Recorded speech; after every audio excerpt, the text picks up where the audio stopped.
ఇప్పుడు మనం రవికాంత్ శర్మ గారి దగ్గరికి వెళ్దాము. వంగ రవిశంకర్ శర్మ గారు, మీరు చెప్పండి. రవిశంకర్ గారు, ఇప్పుడు గురు అతిచారం చాలా తీవ్ర స్థాయిలో ఉంది, దానివల్ల ఎన్నో ప్రమాదాలు జరుగుతున్నాయి అంటున్నారు. దీనికి ఏమైనా రెమెడీస్ ఉన్నాయా? పరిహారం వల్ల ఏమైనా ఉన్నాయా? గురువుని స్తుతించుకోవడమా, లేకపోతే గురువుని పూజించటమా, లేకపోతే విష్ణు సహస్రనామం పాటించడం వల్ల గురుగ్రహం నుంచి కొంత రక్షణ పొందొచ్చు అంటారు. మీరేమంటారు?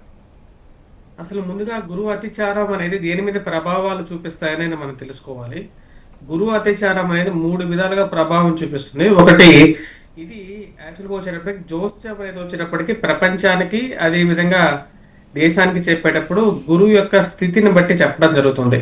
ముఖ్యంగా వచ్చేటప్పటికి గవర్నమెంట్ మీద, అదే విధంగా రిలీజియస్ ఇన్స్టిట్యూషన్స్ అంటే ఆధ్యాత్మిక కేంద్రాలు వీటి మీద ప్రభావానికి లోనవ్వగలుగుతాయి. అదే విధంగా వచ్చేటప్పటికి గవర్నమెంట్ ఏజెన్సీస్ అంటే ఈ యొక్క ఏవైతే ప్రభుత్వాలు ఉన్నాయి కదా, ప్రభుత్వాల మీద ప్రభావం చూపిస్తుంది.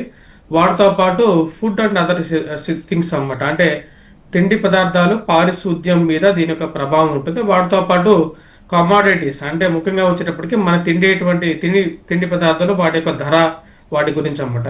ముఖ్యంగా వీటి మీద దీని యొక్క ప్రభావం అనేది ఉంటుంది. కమాడిటీస్ మీద ఆల్రెడీ ప్రభావం అనేది రేట్లు ద్రవ్యోల్బణం అంటారు. ద్రవ్యోల్బణం ఆల్రెడీ పెరగటం, ఉన్నదానికన్నా వచ్చేటప్పటికి ఎక్కువ రేట్లు పెట్టి కొనుక్కోవాల్సినటువంటి పరిస్థితి అనేది ఏర్పడుతుంటుంది. గవర్నమెంట్ మీద ఎలా ప్రభావం చూపిస్తుంది అంటే గవర్నమెంటల్ షిఫ్ట్స్ చూపిస్తుంది అన్నమాట. ఇప్పుడు దేశాల మధ్య గొడవలకి కారణం భారతదేశానికి కొదానికి చుట్టూ ఉన్నటువంటి దేశాలతో గొడవ లేదు. ముఖ్యంగా భారతదేశానికి ఇస్లామిక్ కంట్రీస్, అదేవిధంగా చైనా రిపబ్లిక్తో గొడవ అనేది నడుస్తుంది. అదేవిధంగా ఇప్పుడు చైనాకి చూసుకుంటే ఇక్కడ పక్కనే ఉన్నటువంటి కంట్రీస్, చుట్టుపక్కల ఉన్నటువంటి అన్ని కంట్రీస్తోనూ చైనాకి గొడవలు ఉన్నాయి. మరి అదేవిధంగా పాకిస్తాన్కి పక్కనే ఉన్నటువంటి ఆఫ్ఘనిస్తాన్తో ఉంది, ఇటు పక్కన ఇండియాతోనూ ఉంది. ఇప్పుడు రష్యాకి వచ్చినప్పటికీ పక్కన ఉన్న వేరే దేశాలతో కూడా, ఉక్రెయిన్తో కూడా పెద్ద గొడవ నడుస్తుంది. అంటే ప్రతి దేశానికి పక్కన ఉన్నటువంటి ఇరుగు పొరుగు సఖ్యత అనేది సరిగా ఉండదు. గురువు అతిచారాన్ని దాని యొక్క ప్రభావం అది మెయిన్గా ఉంటుంది అన్నమాట. అది భారతదేశానికి దానికి సంబంధం కాదు, ఇది ప్రపంచానికి సంబంధించింది. ఇది గ్లోబల్ కాంటెక్స్ట్ అన్నమాట. అదేవిధంగా ఇప్పుడు మనం చూసుకున్నట్లయితే ప్రజలకి రేటు ద్రవ్యోల్బణం విపరీతంగా పెరగటం అనేది మన కొరకే సమస్య కాదు. ఇది అమెరికాకి సంబంధించమైంది, అదేవిధంగా ప్రపంచానికి సంబంధించినటువంటి సమస్య ఇది.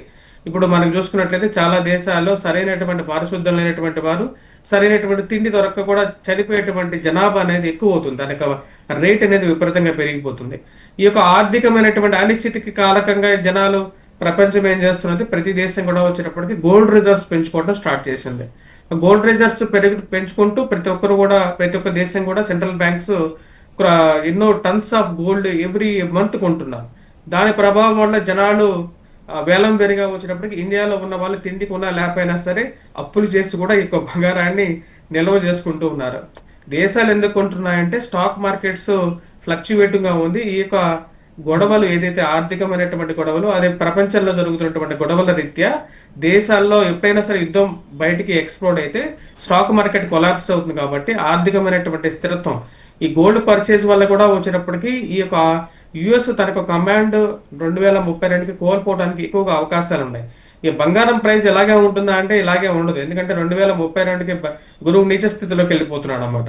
గురువు నీచ స్థితిలోకి వెళ్ళినప్పుడు బంగారానికి వాల్యూ అనేది చాలా తక్కువగా ఉంటుంది. మనం గమనించినట్లయితే శాన్ ఫ్రాన్సిస్కో ట్రీటీ 1945లో జరిగింది. 32లో స్టార్ట్ అయ్యి 1945లో శాన్ ఫ్రాన్సిస్కో ట్రీటీ జరిగింది. 1945లో శాన్ ఫ్రాన్సిస్కో ట్రీటీ సమయానికి గంగలో గురువు పునీతుడయ్యాడు. అదేవిధంగా ఇప్పుడు జరిగేటువంటి ఈ యొక్క గొడవలు ఏవైతే జరుగుతున్నాయో ఆర్థికమైనటువంటి అస్థిరత్వం అనేది 2032కి వచ్చినప్పటికీ గంగా పుష్కరాలతో గంగలో గురువు పునీతుడు అవుతాడు. ఆ సమయానికి ఈ యొక్క ప్రాబ్లమ్స్ అనేటువంటి ఆటోమేటిక్గా ఒక ఎండ్ అనేది వస్తుంది. కాకపోతే ఇన్ బిట్వీన్గా అంటే ఈ మధ్యలో ఉండేటువంటి సమయంలో వచ్చేటప్పటికి ఉద్యోగాల పరిస్థితుల్లో చాలా మార్పులు వస్తాయి. మనం చూస్తున్నటువంటి ఇప్పుడు ఐటీ ఇప్పటిదాకా ఏదైతే రూలింగ్గా చేస్తూ ఐటీ మేము సంపాదిస్తున్నాం అనేటువంటి ఒక కాలర్ ఎగరేసేటువంటి వారందరూ కూడా రేపు జరిగేటువంటి పరిణామాలకు వచ్చేటప్పటికి వారే దానికి చింతించాల్సినటువంటి పరిస్థితి, అంటే మార్పు జరుగుతుంది అన్నమాట. ఇప్పుడు ఆర్టిఫిషియల్ ఇంటెలిజెన్స్ వచ్చి వారికే రివర్స్ ప్రాబ్లంగా తయారైంది. అదేవిధంగా జాబ్స్ పరంగా కూడా ఒక గ్లోబల్ షిఫ్ట్ అనేది వస్తుంది. అదేవిధంగా యుఎస్ నుంచి కూడా ఎకానమీకి ఇప్పటిదాకా యుఎస్ దగ్గర ఎకానమీ ఉండి వారే కమాండింగ్గా చేస్తున్నారు ప్రపంచ ఆర్థికమైనటువంటి పరిస్థితుల్ని. కానీ రాబోయే రోజులు అలా ఉండదు. రాబోయే రోజుల్లో వచ్చినప్పటికీ మనం కూడా ఇప్పుడు ట్రేడింగ్ వేరే దేశాలతో రూపీలో చేస్తున్నాం. రూపే అని చేస్తున్నాం. అదేవిధంగా వేరే దేశాలు కూడా వచ్చేటప్పటికి రష్యా వాళ్ళ మనీతో ట్రాన్సాక్షన్ చేస్తున్నారు. ఇలా ఒక్కొక్క దేశము మారుతున్నాయి. అంటే రాబోయే రోజుల్లో గోల్డే వేరే కరెన్సీగా రావచ్చు. ఆ మార్పులు వాళ్ళకి ఇది ఒక నాంది అన్నమాట. ఆ నాందికి మూలంగా ఈ గురువు అతిచార స్థితి. అదేవిధంగా ఈ రిలీజియస్ కాంటెక్స్ట్ లో మనం చూసుకున్నట్టయితే గురువు ఎప్పుడైతే బలమైనటువంటి స్థానాల్లో ఉంటాడో అప్పుడు ఏమవుతుందంటే ప్రతి ఒక్కరికి వచ్చినప్పటికి వారి మతం వైపు ఎక్కువ ఆకర్షితం అవుతూ ఉంటారు. ఆ, ఇప్పుడు ఎలాగైతే ఈ ఇస్లామిక్ టెర్రరిజం అనేది విపరీతంగా జరిగి ఇప్పుడు మనం చూస్తున్నటువంటి బ్లాస్ట్లు ఇవన్నీ చూస్తున్నాం కదా, ఆర్థికమైనటువంటి టెర్రరిజం అనేది. ఇక ఈ టెర్రరిజానికి కారణం వచ్చేటప్పటికి గురువు అతిచార స్థితి. ఇది పీక్స్కి వెళ్ళిపోతున్నది. ఈ పీక్స్కి వెళ్ళిపోయిన తర్వాత ఇది ఫర్దర్గా ఏమవుతుందంటే డిక్లైన్ అయిపోతుంది అనమాట. అంటే ఫర్దర్గా దాని మీద ఒక నిజంగా ఇంట్రెస్ట్ ఉన్న వాళ్ళు కూడా వచ్చేటప్పటికి దాని నుంచి దూరంగా జరగడానికి కారకంగా తయారవడానికి మూలకారకంగా ఉంటుంది. వీటన్నిటికీ మెయిన్గా వచ్చేటప్పటికి రీజన్ ఒక గ్లోబల్ షిఫ్ట్కి రీజన్గా ఉంటుంది. మనం చూసుకున్నట్లయితే ఇది అన్ని మతాల మీద దీని యొక్క ప్రభావం అనేది ఉంటుంది, అంటే రిలీజియస్ పరంగా మీరు చెప్పాలి అంటే. కానీ ఎవరు సన్మార్గంలో ఉంటారో వారికి ఎప్పుడైనా సరే విజయం అనేది ఉంటుంది. భారతదేశానికి ఇప్పుడు జరుగుతున్నటువంటి ఇది కూడా వచ్చేటప్పటికి ఒక షిఫ్ట్, ఏదైతే గ్లోబల్ షిఫ్ట్ అనేది రాబోయే రోజుల్లో భారతదేశానికి చాలా ప్లస్ పాయింట్ అవుతుంది.